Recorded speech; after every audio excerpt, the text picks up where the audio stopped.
नमस्कार, मैं हूं अनुराधा प्रसाद।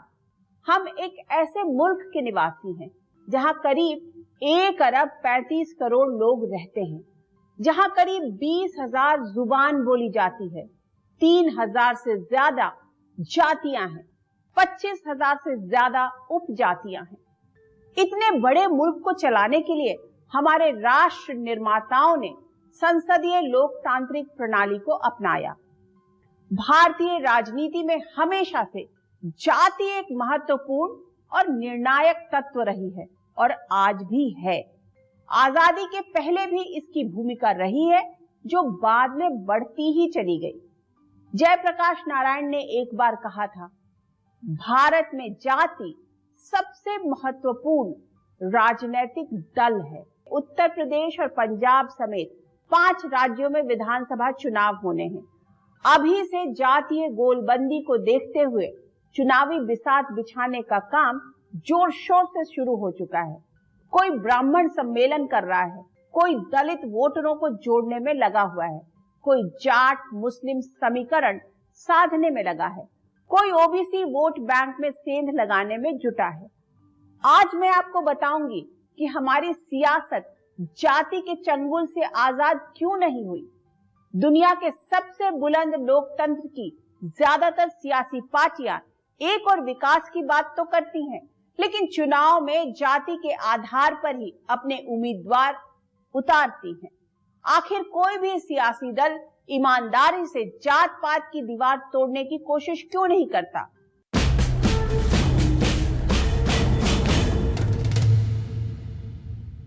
आजादी के बाद हिंदुस्तान ने भी बहुत तरक्की की। आम आदमी की जिंदगी से लेकर सियासत तक में बड़ा बदलाव आया, लेकिन हमारे समाज और सियासत को जाति की जकड़न से आजादी नहीं मिल पाई। जाति हमारे समाज की एक ऐसी कड़वी सच्चाई है जो लोगों में भेदभाव पैदा करती है, समाज में ऊंच नीच की दीवार खड़ी करता है और सियासत में अहम रोल निभाता है। मंत्रिमंडल विस्तार से लेकर उम्मीदवारों के चयन तक में जातीय समीकरणों को ध्यान में रखने की प्रवृत्ति हावी रही है। देश में कभी दलितों की राजनीति, कभी ओबीसी की राजनीति, कभी ओबीसी में शामिल जातियों की राजनीति, कभी सवर्णों की राजनीति, कभी दलित और ब्राह्मणों का समीकरण, कभी यादव मुस्लिम समीकरण और कभी गैर यादव ओबीसी, कभी गैर जाटव ओबीसी। ऐसे ना जाने कितने खांचे भारतीय सामाजिक व्यवस्था में बने हुए हैं। आजादी के 75वें साल में भी देश के हर राज्य में वोट बैंक की सियासत जातियों की परिक्रमा करती दिख रही है और ये प्रवृत्ति हाल में और मजबूत होती दिख रही है। ऐसे में सबसे पहले ये समझना होगा कि वर्ण व्यवस्था वाले हिंदुस्तान में जातियों ने अपनी गहरी लकीर कैसे खींची। सृष्टि से पहले सत नहीं था।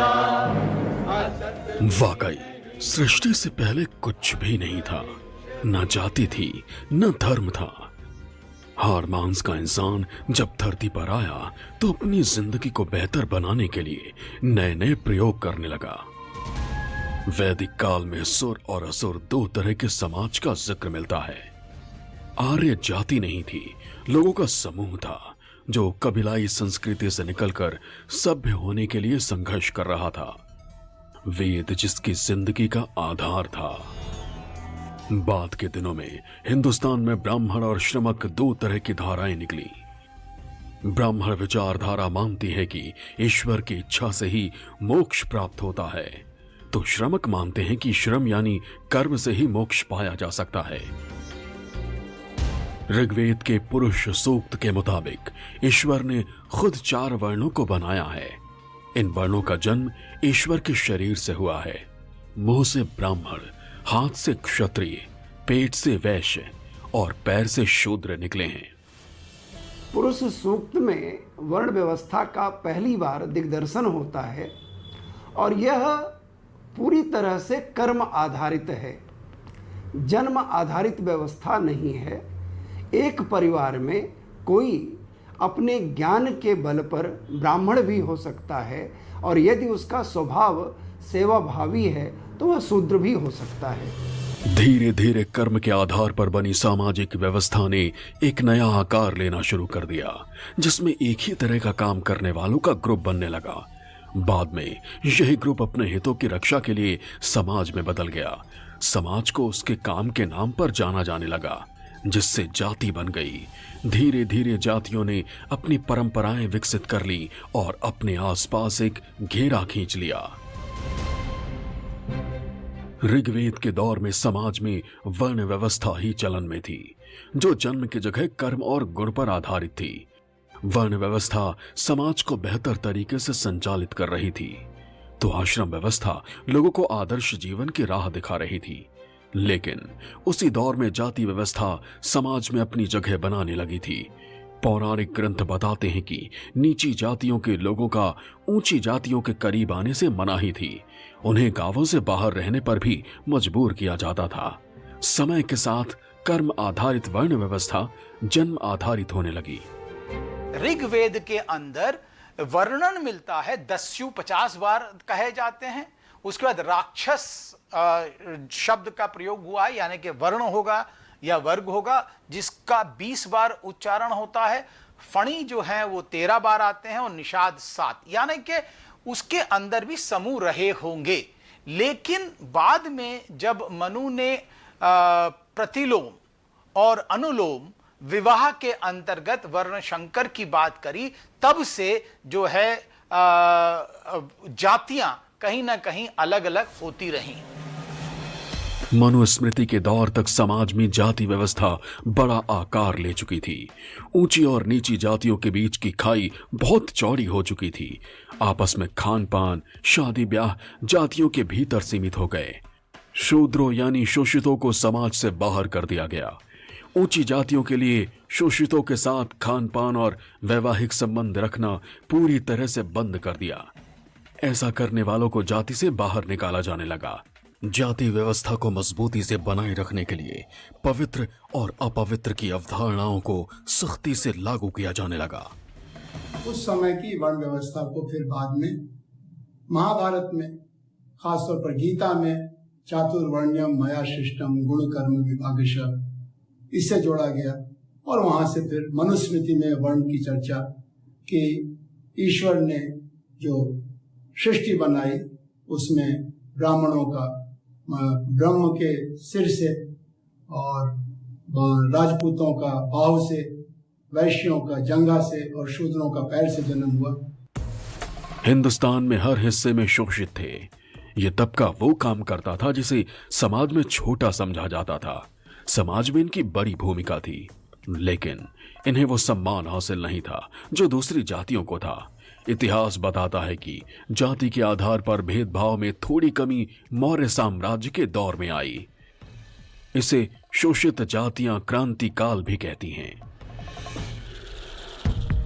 इस दौर में बौद्ध धर्म के वजूद में आते ही शोषितों में नई उम्मीद दिखी। सदियों से चली आ रही व्यवस्था को तोड़कर एक नई तरह की जिंदगी जीने की।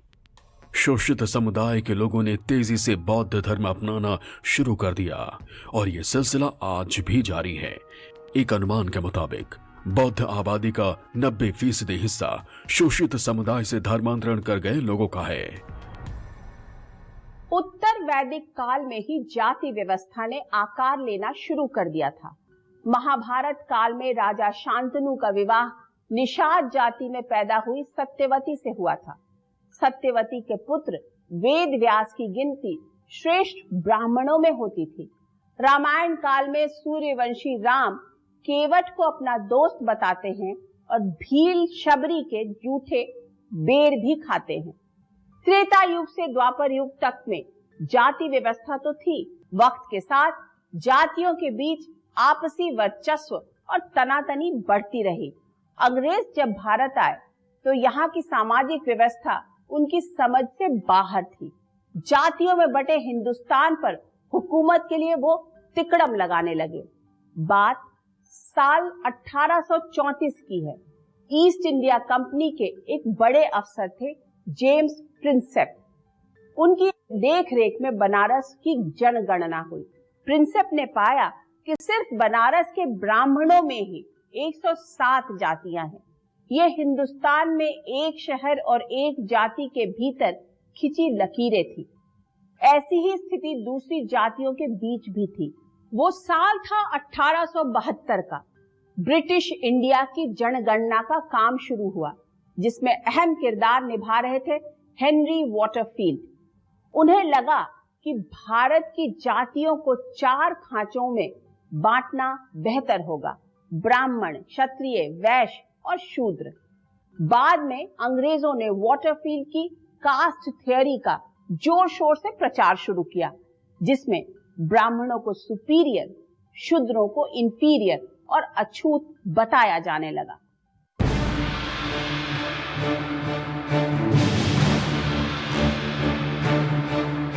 अंग्रेज हिंदुस्तान में एक ऐसा फिरका तैयार करना चाहते थे जो उनकी जुबान समझ और बोल सके, हिंदुस्तान पर ब्रिटानिया हुकूमत की जड़ें मजबूत करने में अहम किरदार निभा सके। ऐसे में अंग्रेजों ने जातियों के बीच ऊंच नीच के नाम पर खाई चौड़ी करनी शुरू की। ब्राह्मणों को श्रेष्ठ और शूद्रों को अछूत के तौर पर जोर शोर से प्रचारित किया जाने लगा। इससे भारतीय समाज में ब्राह्मणवाद की धारा मजबूत होने लगी। ब्राह्मणों का एक हिस्सा तेजी से अंग्रेजी लिखने और बोलने लगा।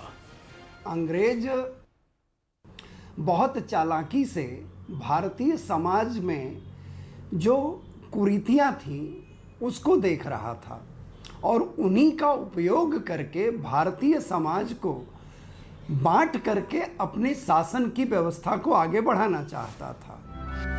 1910 के दशक में जब वायसराय लॉर्ड हार्डिंग ने खुली प्रतियोगिता के जरिए सभी ब्रिटिश इंडिया के पदों को भरने का ऐलान किया, तो इसका ट्रेलर मद्रास प्रेसिडेंसी में साफ साफ दिखा।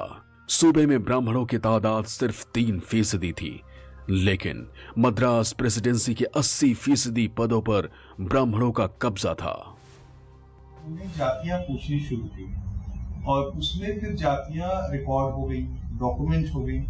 जब डॉक्यूमेंट हो गई, पहली बार जातियां डॉक्यूमेंट हुई सेंसस में, तो फ्लेक्सिबिलिटी खत्म हो गई, मोबिलिटी खत्म हो गई। क्योंकि एक बार लिख दिया कि फलाना इस जाति का है, तो फलाना फिर कोई और जाति क्लेम नहीं कर सकता बाद में, चाहे उसकी सोशियो इकोनॉमिक स्टेटस बेटर हो जाए तो भी नहीं कर सकता। ऐसे में समाज और शासन में ब्राह्मणों का वर्चस्व साफ साफ दिखने लगा। मोटे तौर पर समाज ऊंची और नीची जातियों के बीच बटा हुआ था। कई अमानवीय परंपराएं समाज में आकार ले चुकी थीं। शोषितों की बड़ी आबादी ने सियासत के लिए भी जमीन तैयार कर दी। दक्षिण भारत में तो ब्राह्मणों और पिछड़ी जातियों के बीच टकराव भी खुलकर सामने आने लगा। ब्राह्मण खुद को द्रविड़ों से श्रेष्ठ बताने लगे। वो साल 1916 का था। कांग्रेस से बगावत कर निकले टीएम नायर और सीपी त्यागराज चेट्टियार जैसे नेताओं ने दक्षिण में पहली गैर ब्राह्मण संस्था साउथ इंडियन लिबरल एसोसिएशन की छतरी तानी। तो तमिल समाज में ब्राह्मणों के खिलाफ लगातार बढ़ते असंतोष की गर्भ से जस्टिस पार्टी का जन्म हुआ। जस्टिस पार्टी ने कांग्रेस और ब्राह्मण वर्चस्व को मद्रास प्रेसिडेंसी में चुनौती दी। गैर ब्राह्मणों के लिए वैसे ही सांप्रदायिक प्रतिनिधित्व की मांग की जैसा मुसलमानों को मिल रहा था। जो वंचित जातियां थीं, उन्होंने अपने प्रतिनिधित्व को बढ़ाने की मांग की और इससे जातियों के नए नए गठबंधन बने।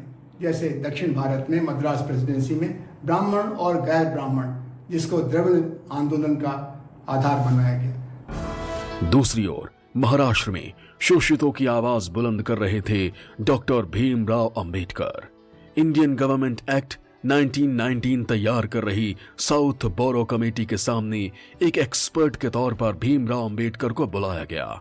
उन्होंने शोषितों और दूसरे धार्मिक समुदायों के लिए अलग निर्वाचन क्षेत्र और आरक्षण की वकालत की।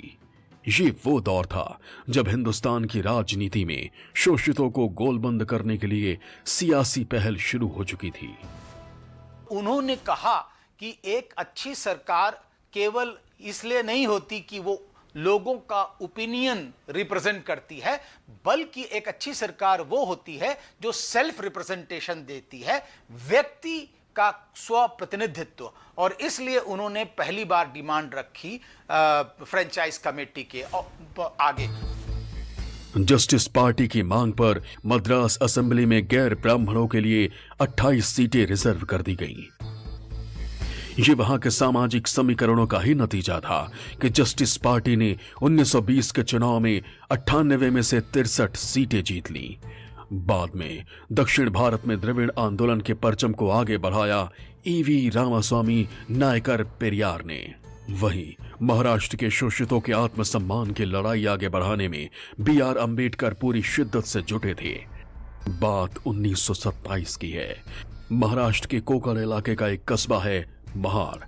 वहां के तालाब के पानी को छूने की शोषितों को आजादी नहीं थी। ऐसे में बाबा साहेब अंबेडकर ने 2 घूंट पानी पीकर जातिवाद को सबसे तगड़ी चुनौती दी। दूसरी ओर हिंदुस्तान की राजनीति में महात्मा गांधी का जबरदस्त प्रभाव था, जो जातियों के खांचे में बटी दीवार को ध्वस्त कर शोषितों को ताकतवर बनाने की पुरजोर कोशिशों में जुटे थे। महात्मा गांधी ने कभी जाति व्यवस्था को खत्म करने का समर्थन नहीं किया। असल में उनके सामने 2 चुनौतियां थी। एक तरफ आक्रामक हिंदुत्व था, तो दूसरी तरफ हिंदू धर्म के खिलाफ चल रहा दलित आंदोलन। भीमराव अंबेडकर दलित आंदोलन के सबसे बड़े नेता बन चुके थे। फरवरी 1933 में गांधी ने लिखा, मैं अंबेडकर को आमंत्रित करता हूं कि वो गुस्सा और कटुता छोड़कर अपने पुरखों के धर्म की खूबसूरती को समझें।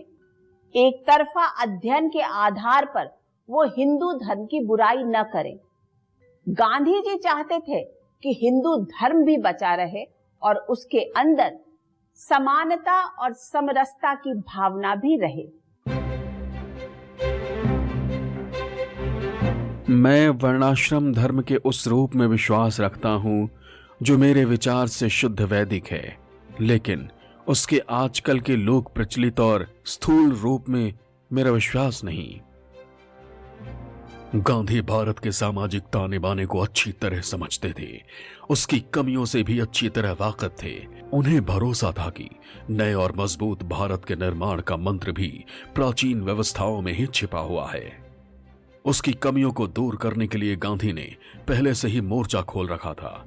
छुआछूत मिटाने के लिए गांधी पूरी जिंदगी संघर्ष करते रहे, लेकिन जब भीमराव अंबेडकर ने दलितों के लिए अलग चुनाव की मांग की तो गांधी इसके लिए तैयार नहीं थे।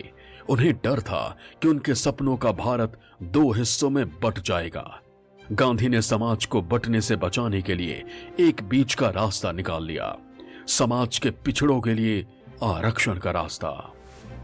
उस समय की चुनाव प्रक्रिया में भूमि स्वामित्व और स्नातक की शिक्षा वोट के अधिकार के आधार बने। इसीलिए डॉक्टर अंबेडकर ने राउंड टेबल कॉन्फ्रेंस के जरिए दलितों के लिए, अस्पृश्यतों के लिए अलग आरक्षण की मांग की। शोषितों को समाज की मुख्य धारा में लाने और बराबरी का हक दिलवाने की जो कोशिश पूना पैक्ट में हुई, वो अब भी भारतीय राजनीति में वोट बैंक बनाने और खिसकाने का सबसे बड़ा हथियार बनी हुई है। अंग्रेजों के जमाने में भारत की जातियां खासतौर से फॉरवर्ड और बैकवर्ड में बटी थीं, लेकिन पुना पैक्ट के बाद शोषितों को मिले प्रतिनिधित्व ने दूसरी पिछड़ी जातियों की सियासी हसरतों को भी परवाज दे दी। महात्मा गांधी बिहार के समाज में फैले जातिवाद के जहर से अच्छी तरह वाकिफ थे। इस जहर को निकालने के लिए उन्होंने सूबे में छुआछूत के खिलाफ आंदोलन चलाया।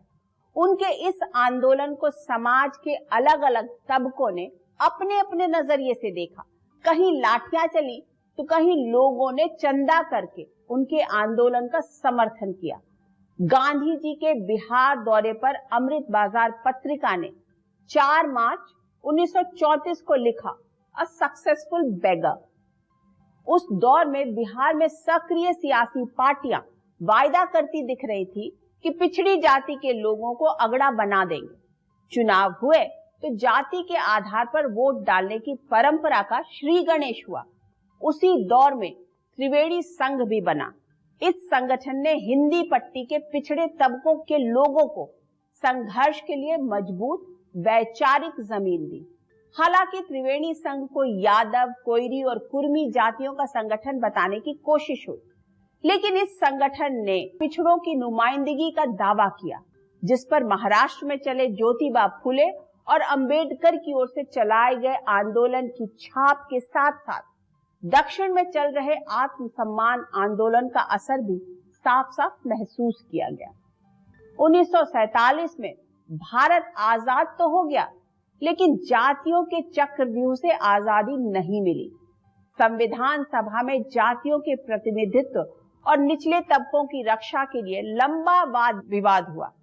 उनके लिए यह तय कर पाना बेहद मुश्किल था कि आरक्षण हो या न हो। जब संविधान सभा बनी तो उसमें अल्पसंख्यक हरिजन समुदाय और महिलाओं को लेकर समितियां सबसे पहले बनी। किसी को सरकारी नौकरियों में आरक्षण चाहिए था तो किसी को हरिजन लफ्ज से आपत्ति थी, किसी को शिक्षा के लिए स्पेशल बजट चाहिए था तो किसी को जमीन तो किसी को पुणे पैक्ट से ही नाराजगी थी।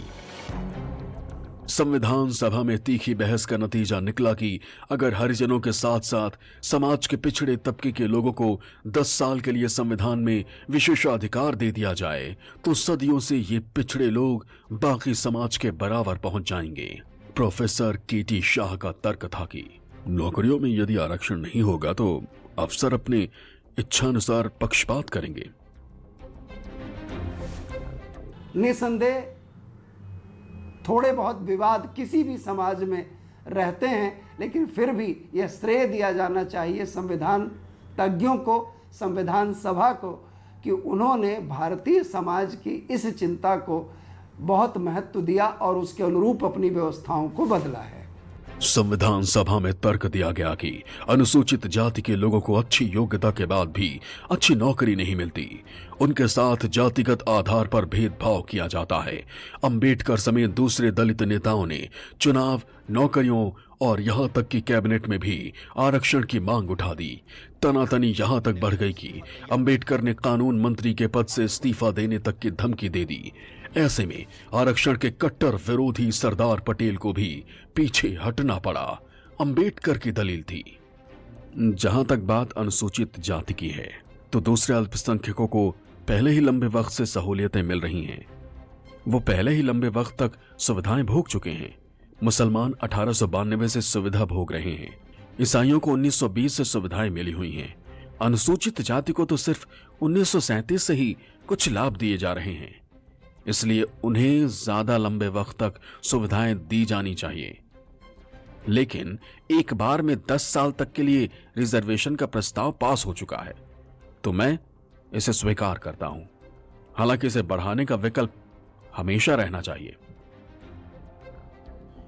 संविधान ने सरकारी क्षेत्र में अनुसूचित जाति के लिए 15% और अनुसूचित जनजाति के लिए 7.5% आरक्षण तय किया, जो शुरू में 10 वर्षों के लिए लागू किया गया और बाद में बदस्तूर जारी रहा। अब भी हिंदुस्तान की वोट बैंक राजनीति की धुरी बना हुआ है। हमारे संविधान निर्माताओं ने पेचीदा मसलों का हल आपसी सहमति के जरिए निकाला था। संविधान सभा के ज्यादातर सदस्यों की सोच थी कि भले ही संविधान के जरिए भारत के लोगों को समानता का अधिकार दिया जाए, लेकिन समाज खुद छुआछूत और भेदभाव की दीवार को गिराए। ये समाज को एक दूसरे के लिए हमेशा के लिए जोड़ने वाली सोच थी। इस सोच में कानून की बंदिशों से ज्यादा इंसानियत के धागे को जोड़ने का मर्म था। लेकिन सियासतदानों ने कभी जाति के नाम पर भेदभाव को खत्म करने की ईमानदार कोशिश नहीं की और आजाद भारत में जातियां सियासी बिसात पर गोटियों की तरह इस्तेमाल होने लगी। आज बस इतना ही। कल आपको दिखाऊंगी आजादी के बाद हिंदुस्तान में कैसे बढ़ी जाति की राजनीति, कैसे आरक्षण के नाम पर शुरू हुआ सत्ता तक पहुंचने का खेल, उत्तर से दक्षिण तक कैसे जातियों को दूसरों के पाले से खिसकाने और अपने पाले में मिलाने का खेल हो रहा है। अब मुझे दीजिए इजाजत। निष्पक्ष खबर, सटीक विश्लेषण और अपने हक से जुड़े मुद्दों के लिए आप देखते रहिए न्यूज़ 24। नमस्कार।